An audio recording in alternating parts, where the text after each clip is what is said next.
தமிழராட்சி பார்த்துட்டு இருக்க எல்லாருக்குமே வணக்கம். சீமானவர்களை ஒரு காலத்துல எந்த ஒரு ஊடகமுமே காட்டாம இருந்துச்சு. அதுக்கு சீமானவர்கள் எல்லா மேடைகளிலுமே வருத்தப்பட்டே பேசியிருக்காரு அப்படின்றது ஒண்ணு இருக்கு. ஒரு அரசியல்வாதியா எப்படி விஜய்க்கு ஒரு ஊடக வெளிச்சம் இருக்கோ அதே வெளிச்சம் சீமானவர்களுக்கும் இருக்கணும். ஏன்னா இது ஒரு டெமோக்ராட்டிக் கண்ட்ரி அப்படின்றது ஒண்ணு இருக்கு. எனவே இப்போ என்ன இருக்கு அப்படின்னு பாத்தீங்கன்னா, முதல் முறையா டைம்ஸ் ஆஃப் இந்தியா TOI சீமானவர்களை மிகப்பெரிய ஒரு இன்டர்வியூ எடுத்து போட்டிருக்காங்க. அவங்களோட பேப்பர்ல அந்த விஷயம் வந்திருக்கு அப்படின்றது ஒண்ணு இருக்கு. முதல் முறை இது. ஏன் அப்படின்னு பாத்தீங்கன்னா, சீமானவர்கள் கருத்துக்களை போடுவாங்க. சீமானவர்களை முதல் முறையா ஒரு நேர்காணல் செய்து அதை இவ்வளவு பெரிய நியூஸ் சேனல்ல போடுறது ரொம்ப மகிழ்ச்சியான விஷயமா இருக்கு. அதுல சீமானவர்கள் சொல்லும்போது, திமுக காங்கிரஸை தவிர்த்து இந்த இரண்டு கட்சிகள் இல்லாம மித்த எல்லா கட்சிகளுமே என்கிட்ட பேசிட்டு தான் இருக்காங்க அப்படின்ற ஒரு மிக முக்கியமான உண்மையை சீமானவர்கள் சொல்லியிருக்காங்க. அது மட்டும் இல்லாம அந்த இதுல நிறைய கேள்விகள் கேட்கப்பட்டிருந்தது. அந்த கேள்விகளுக்கெல்லாம் சீமானவர்கள் பதில் சொல்லியிருக்காங்க அப்படின்றது ஒண்ணு இருக்கு.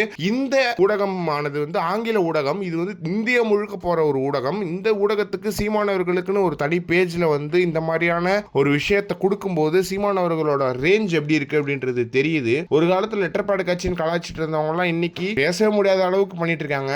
டைம்ஸ் ஆஃப் இந்தியா பெரிய ஊடகம். அந்த ஊடகத்துக்கு விஜய் அவர்களே இன்டர்வியூ கொடுத்தது கிடையாது. விஜய் அவர்கள் கிட்ட அவங்க இன்டர்வியூ கேட்டது கிடையாது. ஆனா சீமான் அவர்கள் அவர் டிசர்விங் பிளேஸ் அவரே அடைஞ்சிருக்காரு அப்படின்றது இருக்கு. ஏன் அப்படின்னு பாத்தீங்கன்னா, விஜய் அவர்கள் அவர் சினிமாவில் நடிச்சிட்டாரு. அவர் இப்போ டைம்ஸ் ஆஃப் இந்தியா கூப்பிட்டாருன்னா இன்டர்வியூ எடுக்காம இருக்க போறது கிடையாது. ஆனா சீமான் அவர்களை அவங்க கூப்பிட்டு எடுக்கிறது இருக்கு இல்லையா, அது சீமான் அவர்கள் ஏர்ன்டு பிளேஸ்.